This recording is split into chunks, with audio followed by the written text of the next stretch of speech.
Good morning बच्चों। आज हम हिंदी में वाक्य विचार करेंगे बच्चों। हिंदी में क्या करेंगे? वाक्य विचार। तो बच्चों वाक्य विचार क्या होता है इसके बारे में आज हम जानकारी लेंगे। वाक्य किसी कहते हैं? अब तो आप देख रहे किसान, खेत, अध्यापक और छात्र, ये कुछ शब्द लिखे हुए हैं। अब किसान, खेत, अध्यापक, छात्र, इनका क्या संबंध है? ये सब अलग अलग शब्द हैं। किसान और खेत, तो हम यही समझेंगे किसान है, खेत है या अध्यापक है या छात्र है। तो इनका हमें पूर्ण रूप से अर्थ या सही जो किस विषय में क्या बात कहना चाह रहा है, ये इन शब्दों से हमें कुछ पता नहीं चलता। तो बच्चों ये केवल शब्द है, ये कोई वाक्य या इनकी कोई पूर्णता हमें दिखाई नहीं देती। ये केवल हमें शब्द ही दिखाई देते हैं। किसान, खेत, अध्यापक या छात्र। वाक्य क्या होता है? तो बच्चों वाक्य में होता है शब्दों के ऐसे समूह को वाक्य कहते हैं। शब्दों के ऐसे समूह को जिससे किसी विचार की पूर्णता प्रकट होती है। शब्दों के ऐसे समूह को जिससे किसी विचार की पूर्णता प्रकट होती है उसे हम वाक्य कहते हैं। अब इसमें किसान और खेत, अध्यापक, तो इसमें हमें इन शब्दों की कोई पूर्णता का आभास नहीं है। हमें जिज्ञासा होती है किसान क्या है या खेत क्या होता है या अध्यापक कौन होता है, छात्र कौन होता है।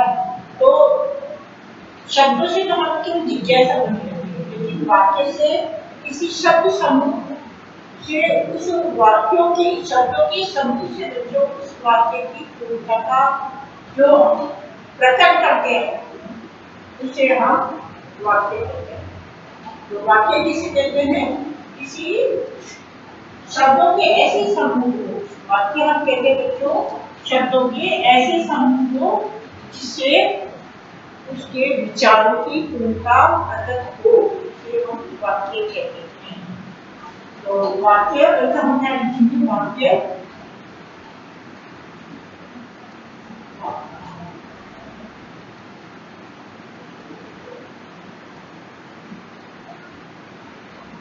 शब्दों के ऐसे समूह को शब्दों की ऐसी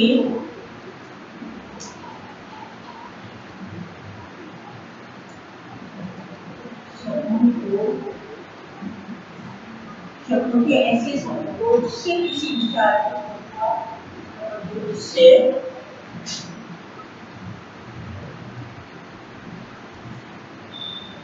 जिससे किसी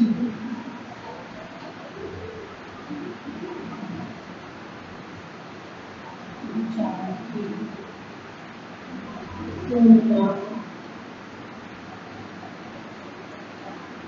पूर्णता किसी विचार की पूर्णता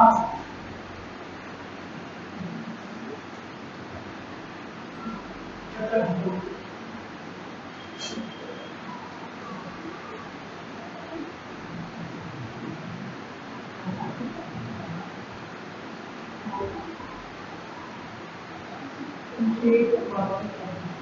उसे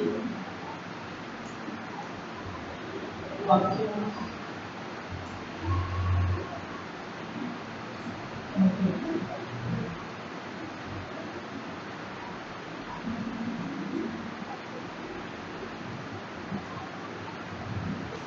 वाक्य कहते हैं। शब्दों के ऐसे समूह से किसी विचार की पूर्णता प्रकट होती है उसी वाक्य। बच्चे जो उपरोक्त शब्द लिखे हुए हैं किसान के, अध्यापक के, छात्र, इनसे हमें किसी विचार की कोई पूर्णता प्रकट नहीं होगी, इसलिए ये शब्द कह रहा है। इसलिए क्या है? ये केवल शब्द है किसान। अब किसान की क्या है पूर्णता, वो किस लिए, तो किसान क्या कर रहा है, क्या कर रहा है, इसके बारे में हमें कुछ पता नहीं है। तो ये केवल शब्द कहलाएंगे। लेकिन शब्दों के ऐसे समूह को जिससे किसी विचार की पूर्णता प्रकट वाक्य कहते हैं। अब जैसे उदाहरण के लिए किसान इन्हीं शब्दों को हम इस तरह से लिखते हैं। किसान हल चला रहा है, हल चला रहा है।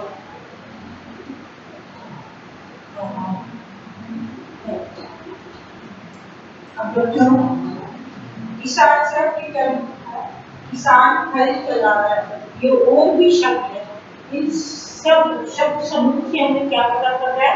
किसान क्या काम कर रहा है? हल चला रहा है। दूसरा उदाहरण है किसान खेत में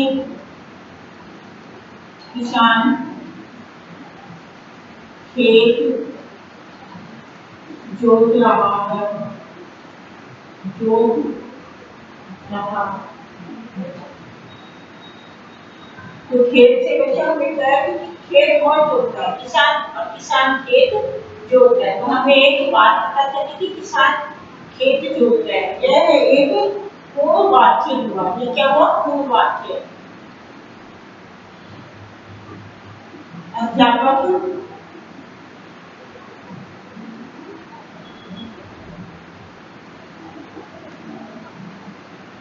छात्र को संबोधित कर रहे हैं। अध्यापक छात्र को पढ़ा रहे हैं, पढ़ा रहे हैं। अब बच्चों अध्यापक को छात्र का संबंध होता है, लेकिन अध्यापक और छात्र अलग अलग लिखने से हम उसकी पूर्णता प्रकट भी हो रही है। अगर हम इस तरह से भी देखें कि अध्यापक छात्र को पढ़ा रहा है,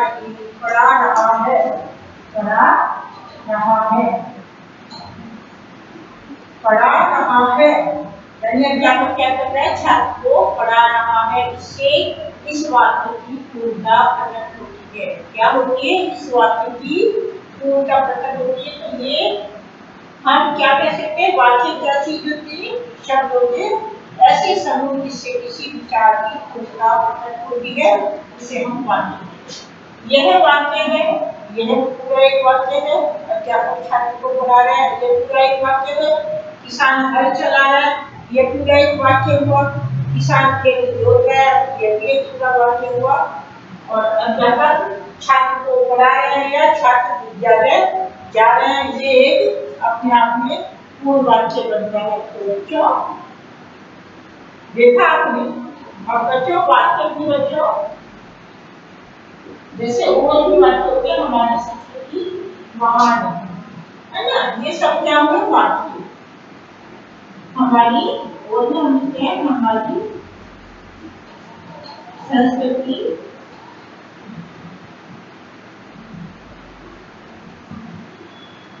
महान है। यह हमारी राष्ट्रीय भाषा हिंदी है।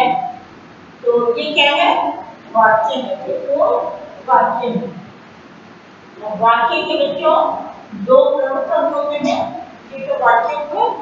और वाक्य के बच्चों दो प्रमुख अंग, एक होता है उद्देश्य और दूसरा होता है उद्देश्य। वाक्य के दो प्रमुख अंग होते हैं। क्या? वाक्य के वाक्य के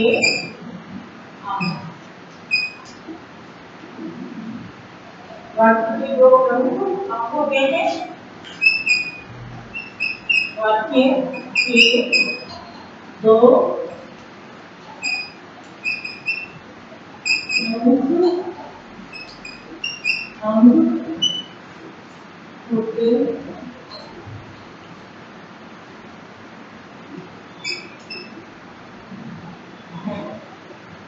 पहला उद्देश्य और दूसरा उद्देश्य। पहला उद्देश्य और दूसरा होता है उद्देश्य। दूसरा होता है उद्देश्य।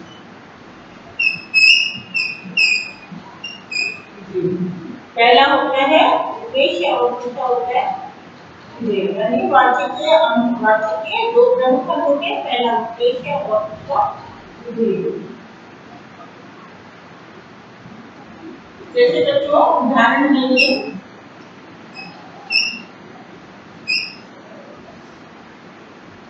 मनोज विद्यालय जाएगा। मनोज विद्यालय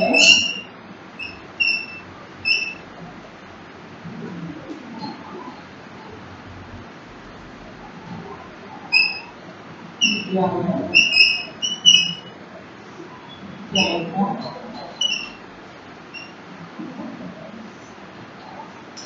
बच्चों मनोज और इसके दो हैं। मनोज जो हुआ वो क्या हुआ? उद्देश्य। जो ये मनोज है बच्चों, ये क्या हुआ? उद्देश्य। उद्देश्य वाक्य, ये उद्देश्य वाक्य हुआ और बाकी के दो हुआ। तो ये पहला उद्देश्य वाक्य और विद्यालय जाएगा ये वाक्य। इसको हम क्या बोलेंगे?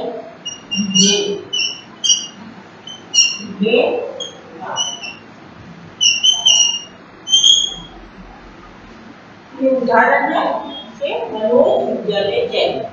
तो मनोज क्या हुआ? उद्देश्य और विद्यालय क्या हुआ? ये वाक्य। अब बच्चों ये उद्देश्य उद्देश्य क्या होते हैं? तो इनको भी हम इस प्रकार से परिभाषित करेंगे। तो बच्चों आपको ये तो समझ में आ गया कि वाक्य किसे कहते हैं, यानी शब्दों के ऐसे समूह को जिससे किसी विचार की पूर्णता प्रकट हो उसे वाक्य कहते हैं। वाक्य दो प्रकार के होते हैं, उद्देश्य और उद्देश्य, यानी वाक्य के दो प्रमुख अंग होते हैं, उद्देश्य और उद्देश्य। अब उद्देश्य क्या होता है और उद्देश्य क्या होता है? मनोज इसमें उद्देश्य है और विद्यालय जाएगा, ये वाक्य कहलाता है। अभी बच्चों उद्देश्य क्या होते हैं और उद्देश्य हम किसे कहते हैं? उद्देश्य किसे कहेंगे हम? देखेंगे।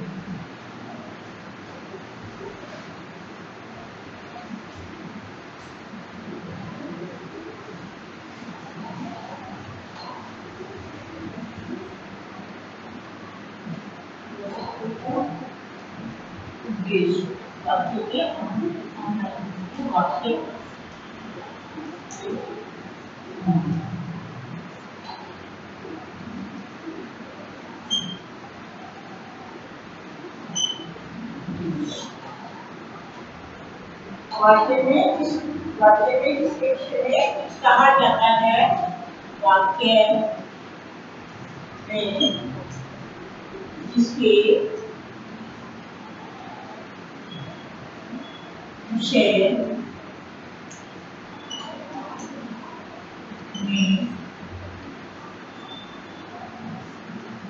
कुछ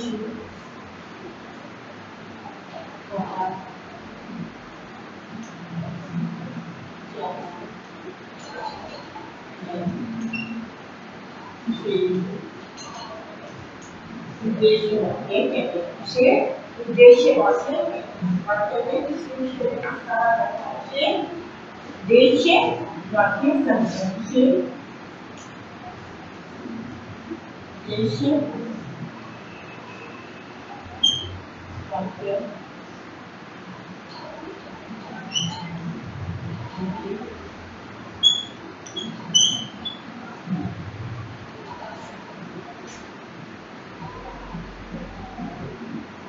और विधेय दूसरा है विधेय।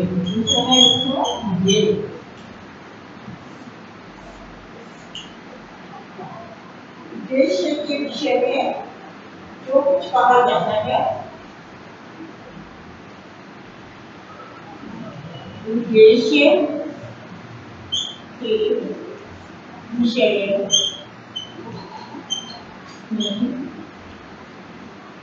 जो कुछ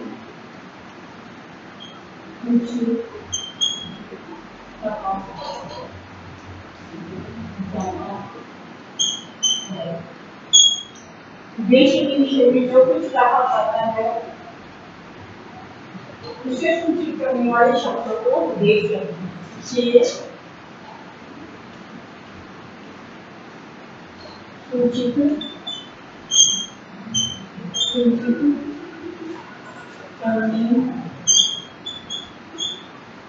वाले शब्दों को वे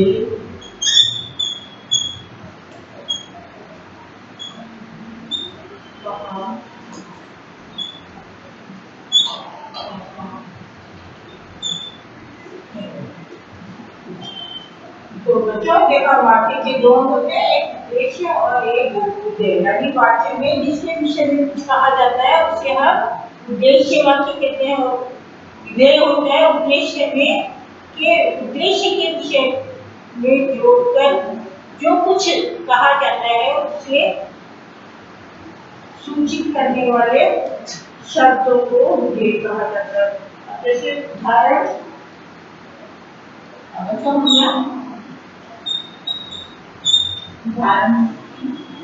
आपको बहुत अच्छे से समझ में आएगा। जहाँ देश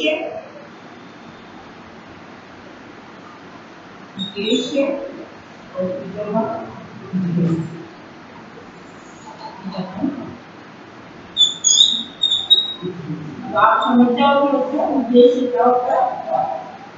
ये पहला है बच्चों उदाहरण, जैसे राम, इसके विषय में कहा जा रहा है राम। उद्देश्य हो गया जिसके विषय में हम कह रहे हैं। उद्देश्य क्या हो गया हमारा राम। राम ने रावण को मारा। राम ने रावण को मारा। ये हमारा उद्देश्य जिसके बारे में कहा जा रहा है यानी राम।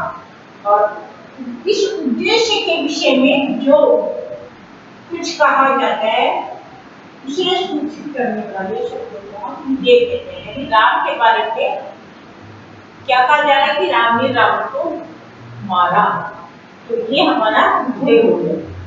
इन शब्दों को कौन सूचित कर रहा है? विधेय। ये रावण को मारा, इन शब्दों को जो सूचित कर रहा है वो विधेय कह रहे हैं। एक और है बच्चों उदाहरण, अब जैसे अध्यापक कहते हैं प्रत्येक छात्र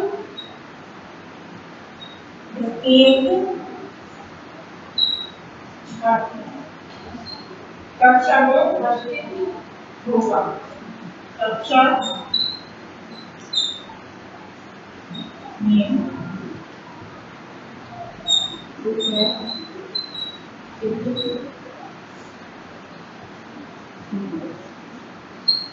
तो बच्चों प्रत्येक छात्र, इससे प्रत्येक छात्र क्या हो गया?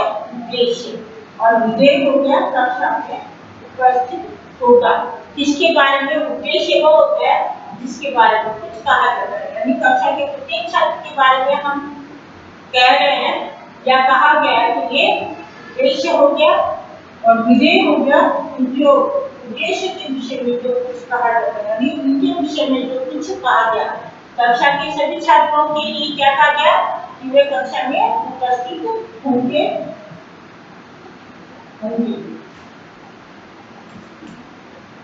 तो ये उद्देश्य के विषय में कहा गया है, जो कुछ कहा जाता है ये वाक्य कहलाता है। जैसे बच्चों और उदाहरण है, रमेश कार से लखनऊ जाएगा। एक और उदाहरण है, रमेश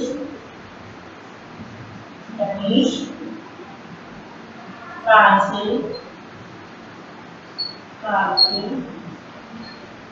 लखनऊ जाएगा।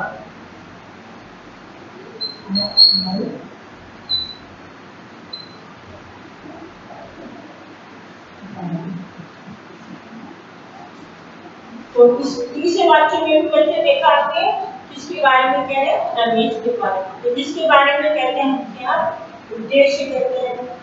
और उद्देश्य के विषय में हमने जो कुछ कहा, यानी रमेश के विषय में हम कहते हैं कि ये कार से लखनऊ जाएगा। यानी इसके विषय में हमने जो कुछ कहा, इसी सूचित करने वाले इन्हीं शब्दों को हम क्या कहेंगे? विधेय। तो देखा बच्चों आज आपने वाक्य के बारे में पढ़ा कि वाक्य क्या होते हैं, वाक्य के प्रमुख अंग और कौन से होते हैं। तो बच्चों आपने वाक्य के बारे में जाना कि शब्द के ऐसे समूह को जिससे किसी विचार की पूर्णता प्रकट होती है उसे हम वाक्य कहते हैं। वाक्य के दो प्रमुख अंग होते हैं, उद्देश्य और विधेय। उद्देश्य वाक्य में जिसके विषय में कुछ कहा जाता है उसे उद्देश्य वाक्य कहते हैं, और उद्देश्य विधेय होता है, उद्देश्य के विषय में जो कुछ कहा जाता है उसे करने वाले शब्दों को विधेय कहा जाता है। ये इसके उदाहरण है। तो बच्चों ये हमारा वाक्य विचार का जो है अभी हमारी समय सीमा समाप्त हो रही है। वाक्य 3 प्रकार के होते हैं बच्चों। तो वाक्य के जो भेद होते हैं वो 3 प्रकार के होते हैं, तो हम आपको अगले अध्याय में पढ़ाएंगे। फिर हम नई बात के साथ प्रस्तुत होंगे। तब तक के लिए धन्यवाद।